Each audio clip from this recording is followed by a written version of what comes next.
Welcome back to 7 Deadly Fins. Today we will be doing a gear review over the DAIWA Aird X rods, both spinning and casting. Both models. Indeed. We're just going to jump right into it. This is the fifth day of our discussion December, but we're just going to jump right into this. We usually take a little bit longer, but we got we got a bunch of videos to do today. So. Indeed. Both spinning and casting come in many flavors, sizes, lengths, powers. Personally, myself, I bought the 7-foot medium heavy casting and the 6'6" medium spinning. Yeah, these are both Trae's rods, so he'll be doing most of the review today. Indeed. In typical DAIWA fashion, they kind of are secretive on the rod information aside from what they tell you about it. They don't explicitly state the blank, but the 7-foot medium heavy, your standard 1/4 to 1 ounce weight rating, 10 to 20 pound test. And the claim of these is the braiding X technology within the rod. Which is just a special composite type graphite they've made. And really the main difference is the resins and the type of weaving that they have, which you can actually see in this section of the blank. It's kind of got a X type weave, cross-hatching pattern. It's very interesting to look at. It's a good looking rod aesthetically. It is. And then it's got aluminum oxide guides, inserts.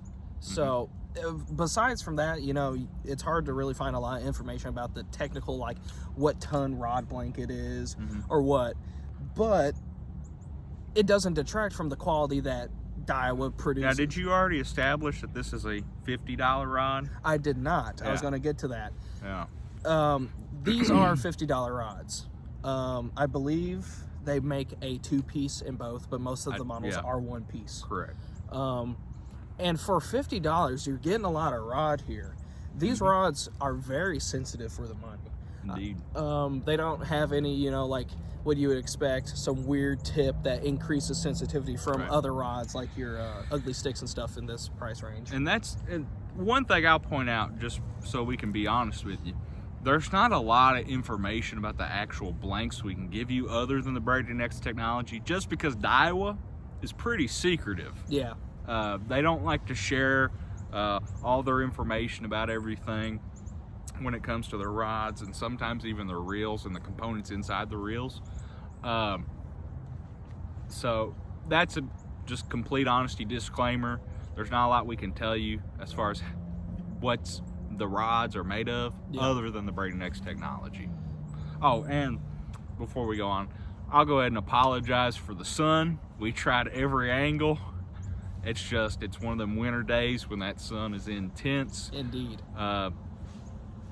This is the best angle we could come up with. So we know it's a little bright and probably got some beams coming down, but it's the best we can do. So as Logan was saying, DAIWA's secretive about their stuff. It's hard to dig stuff up on this. So all you all will have to go off of is my experiences with these rods. And they are very positive. I have not had any issues out of these rods. I've had the casting rod for a year, the spinning rod for a little over 6 months now, and I don't have any bad things to say about them. They are sensitive. They are packable. I mean, they're very small diameter. Yeah, actual rod feels blanks. light. Even with the spinning reel on it, which everybody knows spinning reels tend to be a little heavier than casting reels. This little combo here, pretty light. Pretty light.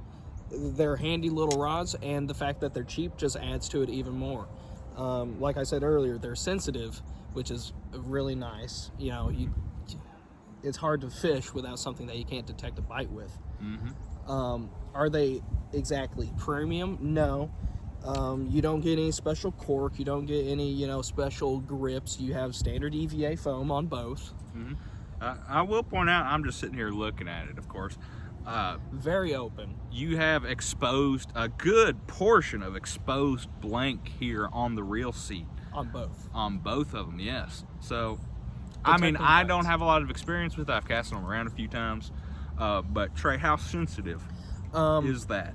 For a long How time. much feel you got? For a long time with both of these, I've done a lot of jigging with these.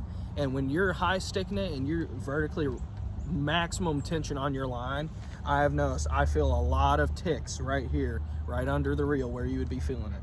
All right. And it's very useful. That's my primary spinning rod to get that, you know, for any creek fishing, smallmouth, that sort of thing, Neds.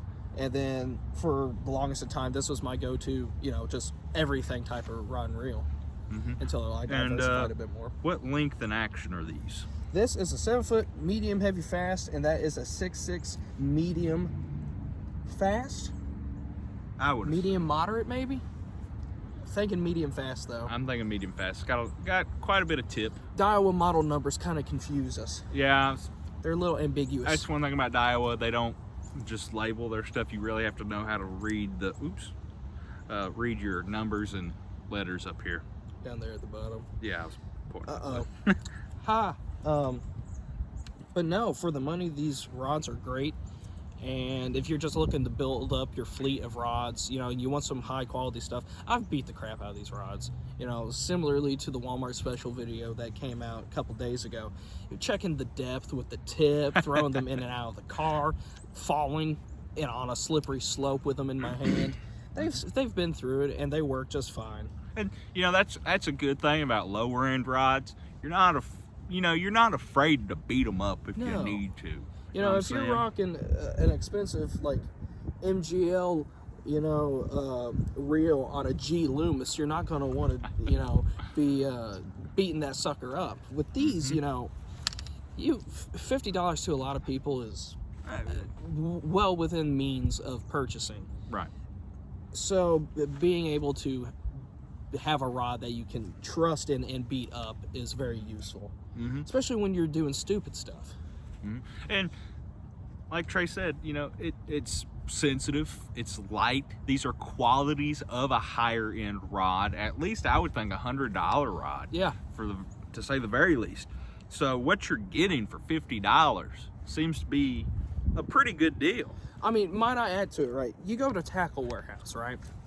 And you look at the best selling rods and you see $100 rods, 120, 150, 180. And then you see this rod stacking right there with them as one of the best-selling rods on Tackle Warehouse. People absolutely love these things. They are a value that punches well above their weight. Yeah. And we had probably an hour-long conversation with some guys at the Bass Pro Shops about Aird X rods. Indeed. They were big fans, and you know, they get massive discounts on not only Bass Pro brands where they're getting like 45% off, but national brands where they still get like 15 or 20% off. I don't know the exact number. Yeah. So they get to fish a lot of stuff, just an array of the different major brands. So they said Aird X stacks up. I mean, 7-foot medium heavy is, you know, not a lot of people would think of that as a frogging rod. But the gentleman at the Bass Pro that was working, this is his go-to setup for a frogging setup. I mean, he throws 7-foot medium heavy for frogs, specifically the Aird X. And while I wouldn't personally do that, he did it, and he had pictures to prove it to great effect. Which, you know, they're up in Indiana. I really don't know much about the vegetation in lakes and such up in Indiana. I would assume it's not near as thick. And the pads probably aren't as thick, but you know, I don't really know. Frog fishing, could be talking out my butt. Not only, I mean that, but frog fishing in general is just hard on your tackle. It's true. Heavyweight fishing stuff or topwater stuff is just generally heavy on your stuff. Heavy wear. That's another good point. You don't want to blow a lot of money on a frogging setup in general. I mean, a lot of guys recommend the Shimano Celis, another $50 rod for frog fishing. But you know, usually a heavy at least. But still, I mean, if you got a rod that you're not, you know, too awful worried about being hard on, it's a good rod. Yeah, and it's good. Serves me well. I've definitely gotten the $50 I put into it out of it. I mean, countless fish over this season have been caught on these combos, and I expect them to last a lot longer than just one season. I'm expecting to get at least probably 4 years, unless I actually break this rod because I did something stupid, which is always possible. Always possible. But I don't see any failure happening in these rods anytime soon. All right, I think that's where we're going to wrap it up. Overall, DAIWA Aird X, it's a thumbs up from us. Indeed. Be sure to check out our video that we recently did over the Walmart Ozark Trail baitcast combo. See what you think about that. It's only $35. Does it stack up? You'll see in the video. Check it out on the end screen. Indeed. See y'all later.